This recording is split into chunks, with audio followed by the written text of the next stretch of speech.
Venezuela પર અમેરિકાની જે એક્શન આવી છે એના કારણે તેલનો આખો ખેલ બદલાઈ શકે છે. વેનેઝુએલાના તેલ પર પ્રતિબંધ હટવાથી સપ્લાય વધી શકે છે અને આની ભારતીય એનર્જી કંપનીઓ પર કેવી અસર થઈ શકે છે એ સમજીએ સહયોગી આરતી મહેતા પાસેથી. આરતીએ જણાવો કે જે આ સંકટ જોઈ રહ્યા છે તો ભારતીય એનર્જી કંપનીઓ પર કેવી અસર પડી શકે છે.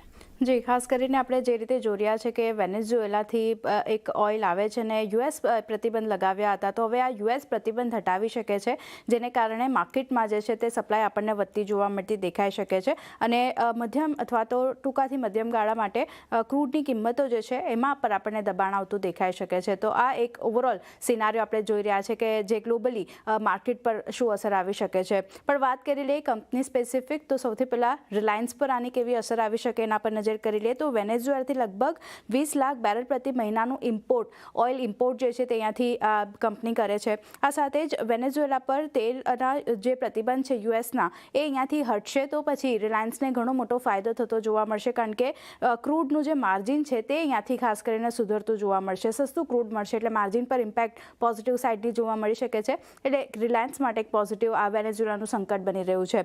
બીજી બાજુ ઓએનજીસી અને ઓએનજીસી વિદેશ પર ખાસ કરીને કેવી અસર જોવા મળી શકે છે એના પર નજર કરીએ તો જે OVL છે એનું વેનેઝુએલાથી મોટું એક્સપોઝર આપણે જોઈ રહ્યા છે કે રહેતું દેખાઈ રહ્યું છે. સાથે જ યુએસ પ્રતિબંધો હટાવે છે તો પછી ઉત્પાદન વધીને 45 થી 50 હજાર બેરલ પ્રતિ દિવસ સંભવ થતું જોવા મળી શકે છે. આ સાથે જ $500 મિલિયન પ્લસના જે ફસાયેલા ડિવિડન્ડ જે છે તે પણ અહીંયાથી કંપનીને મળતા જોવા મળશે. તો એક પોઝિટિવ છે ઓએનજીસી વિદેશ જે કંપનીઓ છે એની માટે પણ ખાસ કરીને એક પોઝિટિવ અહીંયા બનતું દેખાઈ શકે છે.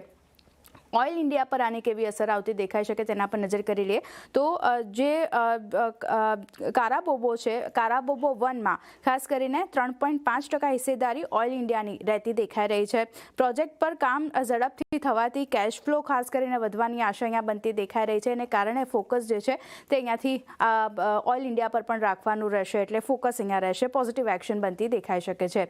HPCL, BPCL જેવા કાઉન્ટર જે છે તેના પર પણ અસર આપણને આવતી જોવા મળશે.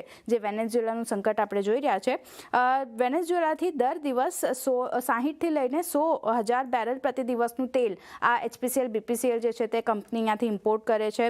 યુએસ પ્રતિબંધ હટાવે છે વેનેઝુએલા પર તો પછી ઓછા ખર્ચમાં આ ઓઇલનું ઇમ્પોર્ટ જે છે તે અહીંયાથી થતું જોવા મળશે. એટલે બેલેન્સ શીટ ખાસ કરીને કંપનીની સુધરતી જોવા મળી શકે છે. રિફાઇનિંગ માર્જિન સુધરતા જોવા મળી શકે છે. તો HPCL BPCL માટે આ રીતે આ વેનેઝુએલાનું જે સંકટ છે તે અહીંયાથી પોઝિટિવ રહેતું જોવા મળી શકે છે. તો ઓવરઓલ આપણે વાત કરી લઈએ વેનેઝુએલા પર યુએસના જે પ્રતિબંધો છે તે અહીંયાથી હટે છે તો પછી માર્કેટમાં ઓઇલની સપ્લાય આપણને થતી જોવા મળી શકે છે, વધતી જોવા મળી શકે છે. તો ઓઇલની કિંમતો, ક્રૂડની કિંમતો તો ઘટશે પણ આ કંપનીઓ માટે એક પોઝિટિવ ફેક્ટર બનતું જોવા મળશે. જી આરતી, આભાર આપનો આ સમગ્ર માહિતી માટે. તો જે રીતે